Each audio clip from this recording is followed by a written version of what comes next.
भगवान ने ये सृष्टि रची, अब ये कह रहे हैं मोदी जी ने ये सृष्टि रची। इस अहंकार का तो जवाब देना पड़ेगा। अब ये आम जनता को कुत्ते बिल्ली समझते हैं, ये आम जनता को कुछ नहीं, इंसान नहीं समझते ये आम जनता को। दोस्तों, इन्होंने जो इतना गंद मचाया था जब हमने सरकार संभाली, इंडस्ट्री और व्यापार का इतना बुरा हाल था, इतना बुरा हाल था। इन 2 सालों के अंदर हमने स्थिति को और खराब होने से रोका है और धीरे धीरे धीरे धीरे करके अब स्थिति इंप्रूव होने लगी है। आप लोगों के जितने मसले हैं, अभी कमल किशोर जी ने, शशि जी ने, यहाँ पे भाई साहब बैठे हैं, उन्होंने बिजली के बारे में बात की, इन्होंने संजीव जी ने, संदीप जी ने और कई लोगों ने बातचीत की। मैं सारे पॉइंट नोट कर रहा था। अब दोबारा आएंगे आपके पास फिरोजपुर में 3-4 घंटे आप लोगों के साथ बातचीत करेंगे। आप लोग चिंता मत कीजिए।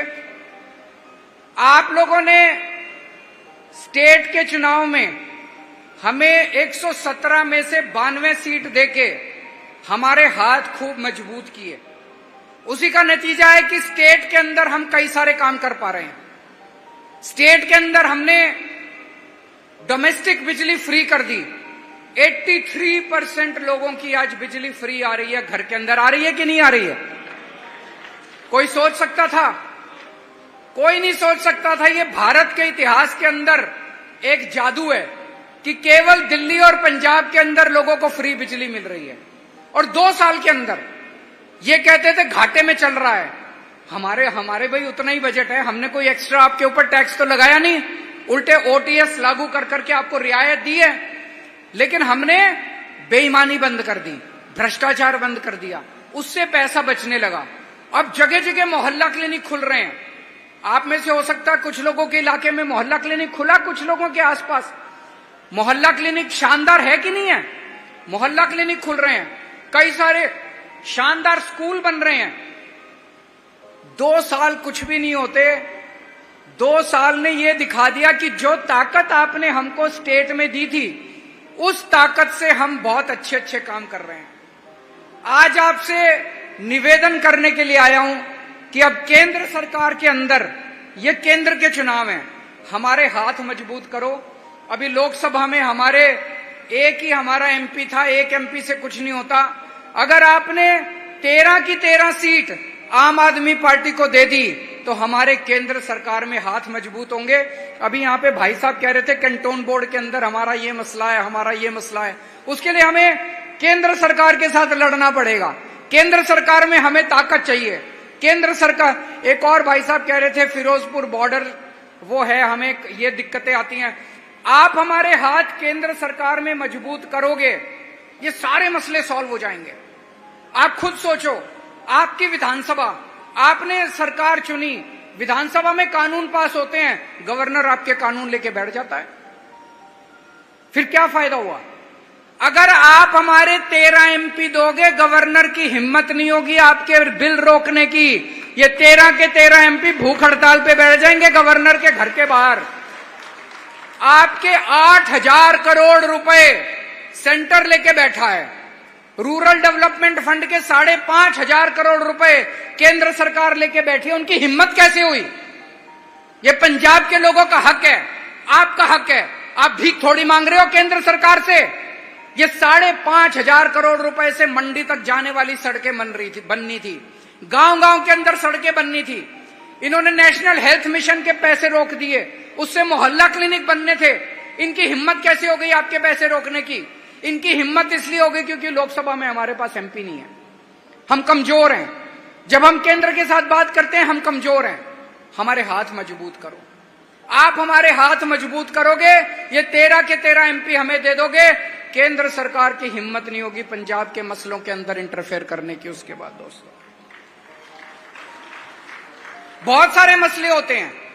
पंजाब, आप सारे व्यापारी हो, आपको समझ है, पंजाब एक लैंड लॉक्ड एरिया है। आपको अपना कच्चा माल खरीदने के लिए, अपना मार्केट बेचने के लिए, मान लीजिए एक्सपोर्ट करना है, आपको कितनी दूर तक सामान मंगवाने के लिए और पोर्ट तक जाना पड़ता है। इसके लिए सब चीजों के लिए केंद्र सरकार की जरूरत पड़ती है। हमारे पास हमारे थर्मल पावर प्लांट हैं, हमारी उड़ीसा के अंदर हमारी कोल माइन है पंजाब की, उड़ीसा से कोयला लाना चाहते थे हम। हमारी कोल माइन है, पंजाब की कोल माइन है, वहां से कोयला लाना चाहते थे। केंद्र सरकार ने कहा उड़ीसा से पंजाब लाने के लिए आपको जहाज से श्रीलंका होके, गुजरात होके फिर पंजाब लाना पड़ेगा। ये कोई तुक बनता है? दादागिरी है, गुंडागर्दी है। अगर वो कर देते, बिजली 2 रुपए पर यूनिट महंगी हो जाती सस्ती होने की बजाय।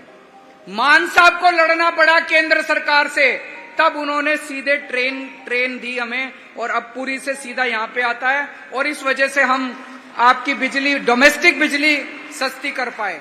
लेकिन अभी केवल मान साहब लड़ रहे हैं केंद्र सरकार से, अकेला आदमी कहां लड़ेगा? अगर आपने ये 13 MP दे दिए तो आप ये सोचो भगवंत मान के 13 हाथ हो जाएंगे। ये 13 आदमी जाके केंद्र सरकार से लड़ेंगे और हमारे पंजाब के मसले हल होना चालू होंगे। दोस्तों, एक और बहुत जरूरी बात है। आज मैं आप लोगों के बीच में आया हूं अपने देश को बचाने की अपील भी करने के लिए। पंजाब के लोगों ने आजादी की लड़ाई में सबसे बड़ी भूमिका अदा की थी। पूरे देश में अगर कोई सबसे बड़ी कुर्बानी आजादी की लड़ाई में मानी जाती है तो शहीद आजम भगत सिंह की कुर्बानी मानी जाती है। पंजाब के लोगों की कुर्बानी पता नहीं कितने पंजाब के लोग देश को आजाद कराने के लिए शहीद हो गए। आज हमारे देश की आजादी खतरे में है, हमारे देश का संविधान खतरे में है, हमारे देश की जनतंत्र खतरे के अंदर है। जिस तरह से आज पूरे देश, मेरे को जिस तरह से गिरफ्तार किया गया, 16 मार्च को चुनाव घोषित हुए, 21 मार्च को इन्होंने मुझे गिरफ्तार कर लिया। मेरी पार्टी के मैं गिरफ्तार हूं, संजय सिंह को गिरफ्तार कर लिया, मनीष सिसोदिया को गिरफ्तार कर लिया, सतिंदर जैन को गिरफ्तार कर लिया, और फिर दिल्ली में आके मोदी जी कहते हैं आओ चुनाव लड़ते हैं। अरे हमारे 4 सबसे बड़े नेताओं को गिरफ्तार कर लिया और कहते हो आओ चुनाव लड़ते हैं, तो चुनाव क्या लड़ोगे फिर? उधर महाराष्ट्र के अंदर मोदी जी ने एनसीपी की पार्टी के 2 टुकड़े कर दिए, उनकी पार्टी छीन ली, उनका सिंबल छीन लिया। शिवसेना के 2 टुकड़े कर दिए, उनकी पार्टी छीन ली, उनका सिंबल छीन लिया। हेमंत सोरेन को गिरफ्तार कर लिया चुनाव के पहले और कहते हैं आओ चुनाव लड़ते हैं। तो सबको पता है चुनाव लड़ने, ये तो बकवास है। जैसे पाकिस्तान में हुआ, पाकिस्तान के अंदर उन्होंने इमरान खान को गिरफ्तार कर लिया, उनकी पार्टी छीन ली, उनका सिंबल छीन लिया, और उसके बाद चुनाव कराया, जीत गए वो लोग। जबकि इमरान खान अगर बाहर होता तो इमरान खान की पार्टी जीतती, सब लोग जानते हैं। बांग्लादेश के अंदर शेख हसीना ने सारे विपक्षी नेताओं को जेल में डाल दिया और उसके बाद चुनाव कराया, शेख हसीना जीत गई। रशिया के अंदर पुतिन ने सारे विपक्षी नेताओं को या तो जेल में डाल दिया या मरवा दिया, उसके बाद चुनाव कराया, 87% वोट मिल गए पुतिन को। हमारे देश के अंदर भी अब तानाशाही हो रही है। इसी चुनाव के अंदर इतनी पार्टियां तोड़ दी, इतने नेताओं को जेल में डाल दिया। अगर इस वक्त हम लोगों ने मोदी को नहीं हराया, जनतंत्र नहीं बचेगा, संविधान नहीं बचेगा, ये देश नहीं बचेगा दोस्तों। और इसमें पंजाब के लोगों को सबसे आगे बढ़ के भूमिका निभाने की जरूरत है। आज मैं अपने लिए नहीं आया, मैं आप लोगों से देश बचाने की अपील करने के लिए आया हूं दोस्तों।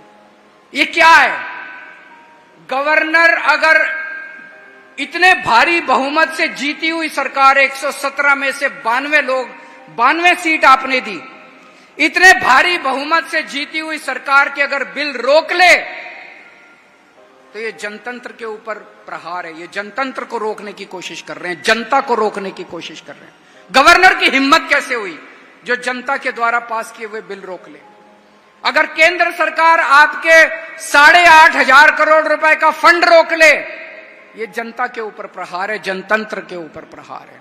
इसके खिलाफ आप लोगों को आवाज उठानी पड़ेगी। देश तानाशाही की तरफ बढ़ रहा है। हम एक टाइम की रोटी कम खा लेंगे लेकिन तानाशाही नहीं बर्दाश्त कर सकते। गलत तो नहीं कह रहा मैं भाई साहब? तानाशाही बर्दाश्त नहीं कर सकता देश। हम एक टाइम की रोटी कम खा लेंगे, कुर्बानी देनी पड़ेगी हम लोगों को, लेकिन तानाशाही बर्दाश्त नहीं कर सकते। और इनके अहंकार का आलम देखिए। अभी थोड़े दिन पहले पुरी के अंदर, आप सब लोग जानते हैं, पुरी में सबसे बड़ा मंदिर जगन्नाथ मंदिर है कि नहीं है? भगवान जगन्नाथ का मंदिर है। इनके जो राष्ट्रीय स्पोक्स पर्सन है भारतीय जनता पार्टी के संबित पात्रा, जगन्नाथ, भगवान जगन्नाथ, जगन्नाथ मतलब जगत के नाथ, पूरी ब्रह्मांड के नाथ, सृष्टि के नाथ, सृष्टि के भगवान। संबित पात्रा कहता है भगवान जगन्नाथ मोदी जी के भक्त हैं।